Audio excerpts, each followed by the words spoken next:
Good morning, everybody. It is Sunday, March 26th, and I am not Tom Moore, obviously. I'm Kevin Noons stepping in here.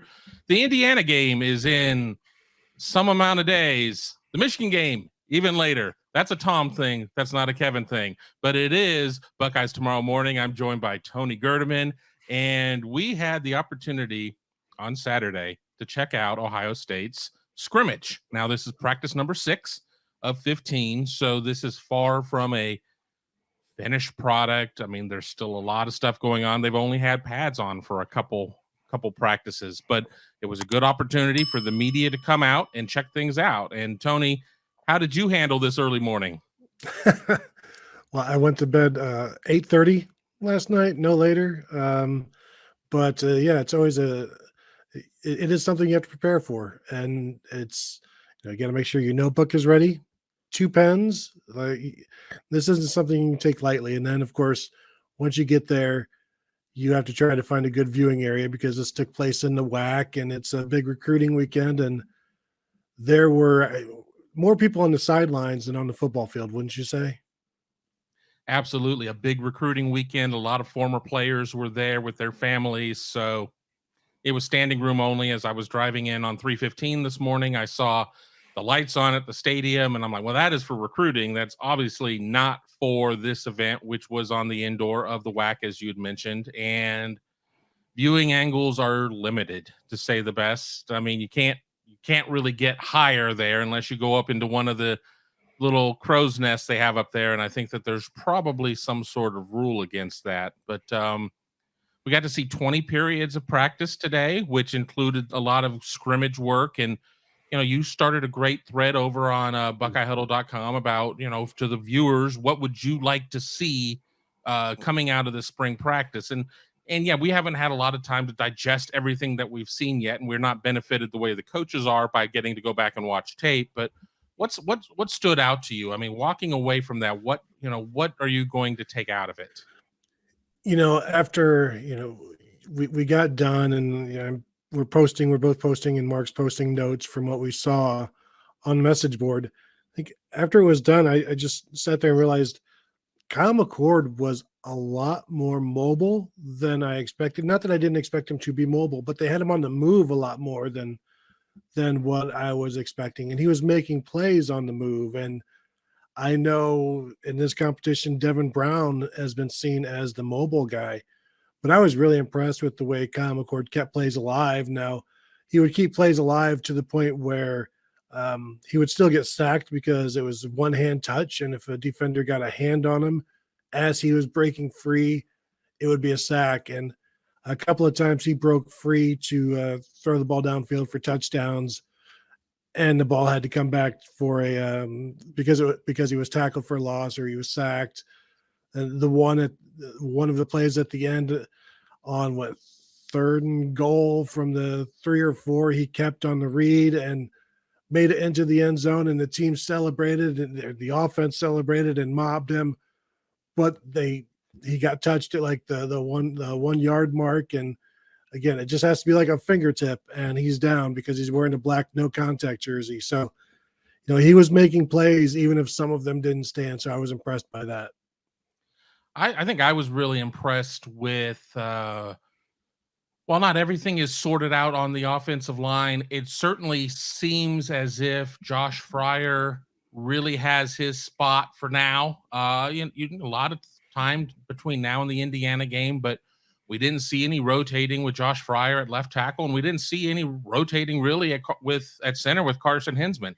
Victor Cutler was backing him up with the 2s, but I don't remember seeing Vic Cutler take any run with the 1s. So, I think that one of the biggest concerns coming into this season is just the uncertainty of the offensive line replacing 3 guys. And if we're sitting here, I mean, not even into April, and we feel that maybe we have a pretty good idea of where 2 of them are, I mean, I think that's progress at that point. Now, obviously, people are going to say, well, what does that mean about right tackle? And we saw a good mixture of Zen Mahalski and Tegra Shabola.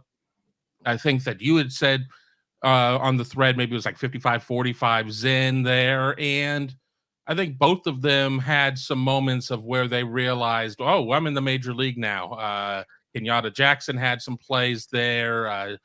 Jack Sawyer looked pretty good, but I think offensive line was a big concern of mine. And while I'm not going to say, oh, all concerns are taken care of, I think that this is a step forward. Now, I don't know if I'm going to put any of these offensive linemen in my, top 3 to 5 guys that like jumped off the page to me, but there were some guys that I think that we both kind of agreed that we saw and we're like, wow, he really flashed today. And I'll let you go first.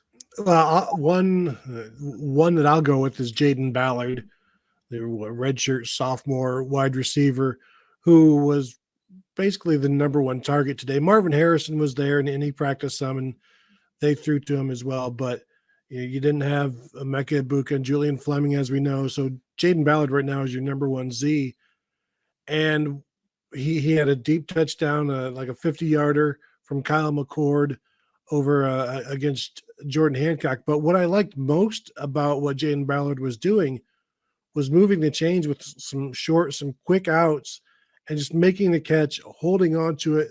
There's the defender was right there. There's some physicality going on, and he was focused and strong enough to hold on to the ball. And he looked like a legitimate receiver today, and looked like he was engaged. He was prepared for all of the contact that he got. And I remember going back to when they were trying to make Devin Smith more than just a deep receiver, and they would go into spring and fall camp and they'd run these short routes with them. But by the time the games came around, it's like, okay, just go deep, that sort of thing. So I don't know if that's eventually what will happen with Jaden Ballard, but it was good to see some short and intermediate stuff for him that he was catching, that he was collecting. Then, of course, it's always fun to just watch him run full throttle as a defender is chasing him with the ball in the air. I'm gonna jump over to the defensive side of the ball, and it's not somebody that's necessarily going to figure into the ones, but somebody who jumped off the page to me was Gabe Powers, the linebacker. There were times I had to kind of remind myself, I'm like, 36? Who is 36? Oh, that's Gabe Powers. We didn't really get to see any of him in 2022. So him being out there and kind of just camped out in the middle and breaking up a lot of short passes and plays and just really active for somebody that came in as a high 4-star. A lot of questions though. Is he a linebacker? Is he an edge? Is he an end? What is he? Well, I think it's a case now, another year in the Jim Knowles system, and people are getting a little bit more comfortable. And I think the Jim Knowles is getting a little bit more comfortable kind of checking everybody out. And I think that you have to kind of try and find some sort of role for Gabe Powers, because he has kind of become a forgotten man there. Maybe CJ Hicks got a little bit more of the press clippings coming in as a 5-star. I mean, but he's still kind of up against a glass ceiling as well, too, with Steel Chambers and Tommy Eichenberg ahead of him on the depth chart. And even if Ohio State does roll guys in and out, that means Cody Simon as well is going to be right there. I mean, how does it look? But Gabe Powers certainly reintroduced himself to everybody in attendance there with his play. Yeah, he was very impressive down in the first red zone drills that we watched, 7-on-7. They weren't able to throw over the middle against him. He had 3 pass breakups defending, whoever was in his zone. So I was impressed with him as well. I'll stay on the defense from that same class and go with Kenyatta Jackson, redshirt freshman defensive end, who in consecutive plays had sacks. But so he had to finish with more than 2 sacks on the day, but also had a pressure that forced an incompletion. He was given the right tackles a bit of a fit today. Tegra Shabola for sure. And he was a consistent guy that I saw more out of him than I saw out of Caden Curry. And I don't know if that's because maybe Caden Curry didn't practice as much, or Caden Curry was going against the left tackle perhaps. And that's maybe the stronger side for the Buckeyes right now. But I was really impressed with Kenyatta Jackson. And there was another play where it was like a quick pitch to the right to it was either Chip or Dallin Hayden, and Kenyatta Jackson was able to get out there and grab a hold of a shirt. The shirt tore away, and the running back kind of got some yards, but he just showed some quite a bit of range. His catch radius is pretty wide from going from pass rusher to then reaching out and grabbing a running back on a quick pitch. So I was impressed by him today. I'll jump to the offensive side. I don't have my notebook with me. I'm unprepared, I guess. Mm, Just if I'm gonna have to be Tom, I have to be unprepared. But I'm gonna say Carnell Tate, wide mhm. receiver who lost his black stripe. One of two players to lose their black stripe after the scrimmage. Once again, another guy that unfamiliar number. It's like, all right, who is this guy? Oh, it's Carnell Tate. And then once you identified who it was, I mean, whether it was short stuff or deep stuff, I mean, just to borrow a line from Mark Givler, who does all the great recruiting coverage along with Alex Lightman at BuckeyeHuddle.com. Carnell, out of a super deep, talented receiver class, may be the best one of the bunch. And that's saying a lot because I think all four of the guys in the class between Tate and Brandon Ennis, who's not going through spring ball, and then Rogers and Rogers, unrelated. I mean, I think all of them could go somewhere and be like a number one receiver, but to be the alpha of the alphas, and that's what Carnell is proving to be at this point. And obviously, Brian Hartline and Ryan Day and everybody recognized it by removing his black stripe. But he was somebody who just looks like he belongs out there. I mean, they're guys that you see who are still kind of fighting the ball in. They're having to almost like relearn to catch. I mean, he's a huge fish in a small pond in high school, and then you get into this, and it's like, I don't know how to put my feet in front of me and able to do this. Well, that's not the case with Carnell Tate. Carnell Tate looks like he should be right out there with these guys, and he's going to be somebody that absolutely is not going to redshirt. They're going to find a way to get him out there. And honestly, if he passes you up, then too bad, because that's what he is. Well, and talked to Kojo Antwi, redshirt freshman wide receiver, a couple weeks ago, and he mentioned he was working at X. Carnell Tate is also working at X, and right now Carnell Tate was working ahead. He was with the twos and the ones quite a bit, but they are also all rolling with the ones because there's so many injured receivers at this point. And Keon Grays and Caleb Burton, a pair of other redshirt freshmen, weren't out there. I don't want to just keep throwing out all of these kind of these unknown players, but that's the fun part of this. But like Denzel Burke was absolutely fine. He was locking people down, and Jack Sawyer had some sacks, and so there are plenty of veterans doing well. You mentioned Josh Fryer, but going back to the young guys, because that's the fun part. Sonny Styles had some really good moments, and then also had a moment like it's not a surprise. Basically, so he was working as the number two, was working with the twos as the strong safety, the boundary safety, doing what Lathan Ransom did last year. And there was one play where he was matched up with the slot receiver, Caleb Brown. Caleb Brown ran deep. Sonny Styles was with him step for step. The ball was knocked away. Then later on, they did it again, and Caleb Brown beat him pretty good for a touchdown. There's another play where Cade Stover was running the seam, just deep route down the seam, and Sonny Styles was locked on him. There was the throw went to him. There was no way Cade Stover was going to catch that. He was blanketed by Sonny Styles, and I think that's the real value of Sonny Styles. It's the tight end stuff. Caleb Brown against any safety, going deep and doing some stuff like that, I think is going to be difficult for most safeties. But finding those sweet spots for Sonny Styles, we saw him early on in some drills where he's playing.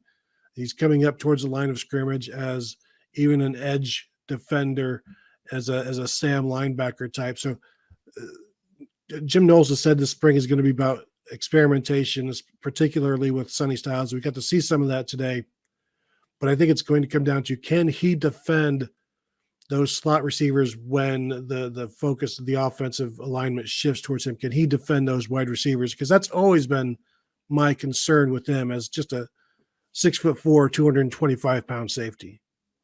Yeah, exactly. I mean, you look at his size. I mean, he seriously looks like he's chiseled out of marble out there, but going against shifty, speedy receivers, I mean, is very different than going against tight ends. So you have to wonder how best to use him. I mean, I'm still not convinced he doesn't slide down at some point of his career. I don't think that it's going to be this year, but at some point I think he's going to have to slide down. But we've listed off several players that kind of stood out to us, and we could probably go through and list 15, 20 more, to be quite honest. But as we're winding down here on Buckeyes Tomorrow Morning, how do you sit there and the offense wins? What was it, like 104, 102 or something like that. I mean, it started from the first period. They started with some sort of circle drill type thing, but they put it far away from us, so we never really got to see it. And everything, win or loser day, win or loser day. I mean, everything was graded, and it got all the way to the end, and it went down to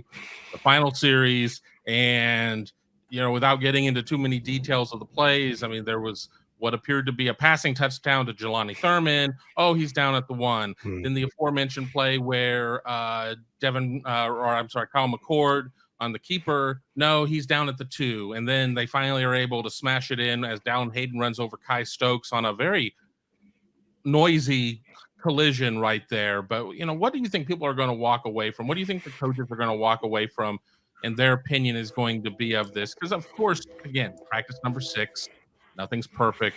Everything sucks at this point. We're no good. We ain't going to win no games. But, what do you think is going to be remembered coming out of this?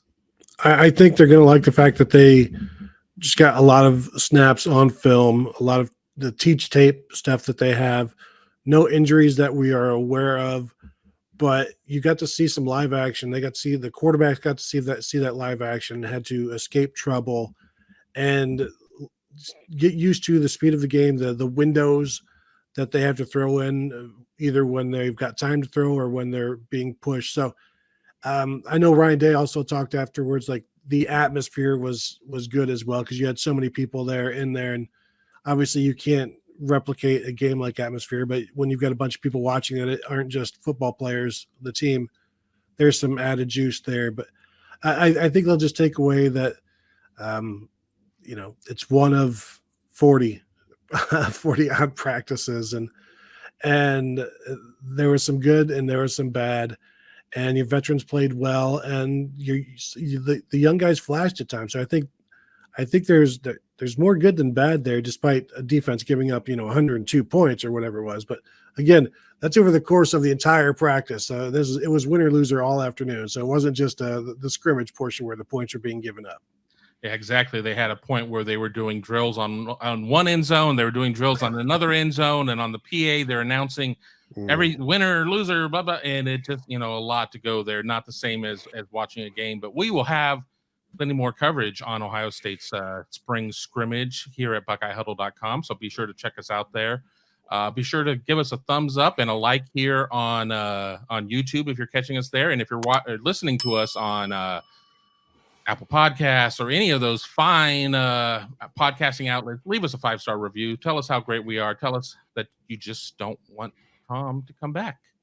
And again, I don't know if I want to do this show as well. I'm bad enough on doing Big Me Kickoff. So, that's that. But Tony, any last thoughts before we send this one off to be processed? No, I wish I knew how many days there were until the Indiana game, because I feel like my day is incomplete right now. I think it's like 159 or something like that, but that's a guess. That's not my thing. I don't power pause, and I don't count the days. I'm living for today. I'm living in the moment. And this moment is telling me that we should be getting out of here. So until then, say goodbye, Tony. Goodbye, Tony. There you go. Exactly. And goodbye, Kevin. I want to thank you all for watching Buckeyes Tomorrow Morning, and we will see you very soon.